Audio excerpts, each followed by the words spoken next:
have got a guest backstage, and hopefully we'll bring him on shortly within the next 30 seconds or so.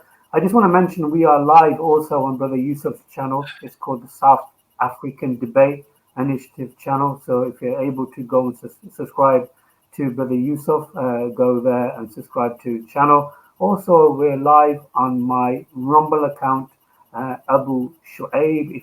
If you've got a Rumble account, please subscribe to my Rumble channel. Much appreciated.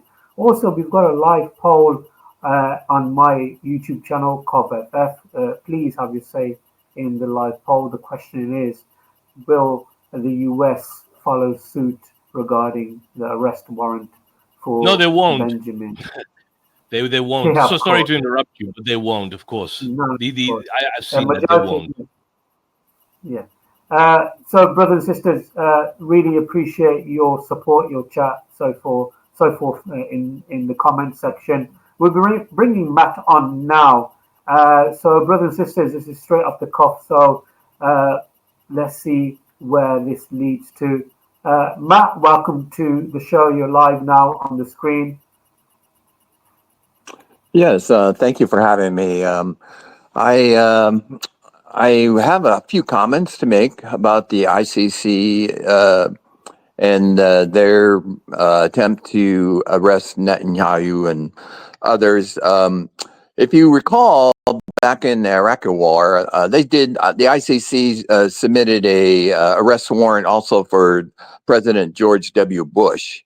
And at the time, the same accusations came out that there was genocide in Iraq and that George W. Bush was at fault for killing so many people, and that the arrest warrant was valid. And what really happened and transpired after that was, I think the United States withdrew from Iraq most of their forces. And then I'm not sure what happened to the arrest warrant, but from what I remember in the media is that the ICC had no jurisdiction and had no police force, had no army, had no way to issue this warrant against President George W. Bush. And I'm not sure what happened, but I think it's going to be the same thing when they issue another arrest warrant. You talk about Western nations and other nations who would honor that arrest warrant. I'm not sure if ICC has a jail or has a prison or has. I know they have a court, but I don't know what physical facilities they have to to arrest somebody and then have them detained. And then I would also wonder why they're not. Just to correct you, Matt. I think just to correct you factually, the ICC has never issued. I mean, there were talks about wanting to, but at no stage in history did the ICC issue an arrest warrant against Bush, and he was viewed as a war criminal. There were a lot of individuals that were calling for an arrest warrant to be issued against George W. Bush for what happened in Iraq. It was not on the aspect of genocide. There were no allegations of genocide, and the United States was never charged or there were no allegations made against it for genocide. The allegations were made by many countries and individuals for the United States soldiers under command responsibility of having committed war crimes.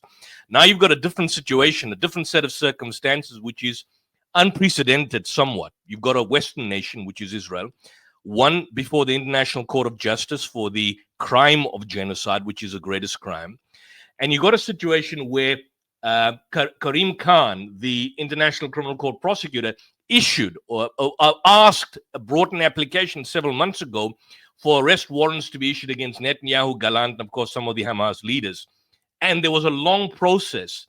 And yesterday we have a situation, as you can see in the screen. I don't know if it's still up, Mohammed, the one that I basically showed you directly from the press release issued by the International Criminal Court on the 21st of November, that they now have authorized and actually issued the arrest warrants, which means theoretically any country, which means any Western country, particularly European countries, that are signatories to the Rome Statute are by law and by virtue of being signatories to the Rome Statute and, of course, then members of the International Criminal Court have to and are legally obligated, including the United Kingdom, to essentially arrest Netanyahu, to execute those particular warrants. And if they don't, then essentially they would be in breach of the Rome Statute, particularly Articles 18 and 19 of the Rome Statute, which the vast majority of European countries are signatories to. Of course, the United States is not, and Israel has never been a signatory to that particular case, and so they're claiming there's a lack of jurisdiction. But the reality of the situation is that Palestine is, or what is basically theoretically at the least Palestine. There was a declaration where the state of Palestine acceded to the Rome Statute by depositing its instrument of accession with the United Nations Secretary General. And by the way, that means by extension also Hamas, which would make Hamas signatories, although it's not a state actor, but by virtue of the fact that it had some sort of administrative control over Gaza, by virtue of the instrument of accession to the United Nations Secretary General in 2015, they then became signatories to the state of Palestine. So, to the Rome Statute. So, this would basically mean that if war crimes are committed by any parties within the West Bank or Gaza by an individual, then that individual can theoretically be charged in terms of the International Criminal Court, regardless of whether Israel is recognized as a Rome Statute or not. Now, I understand the point which you made, that executing this, it's like the land of the powerful, or the powerful write history, whether they're right or wrong, and whether he'll be arrested, I don't know. It's hard to say. And this is to test Western values. Brother Yusuf, sorry for interrupting you, but we'll let Matt maybe come push back from that. Matt, are you going to take that statement back, or have you done some Googling or anything to kind of like own up to the statement that you made was incorrect regarding Bush? An incorrect statement.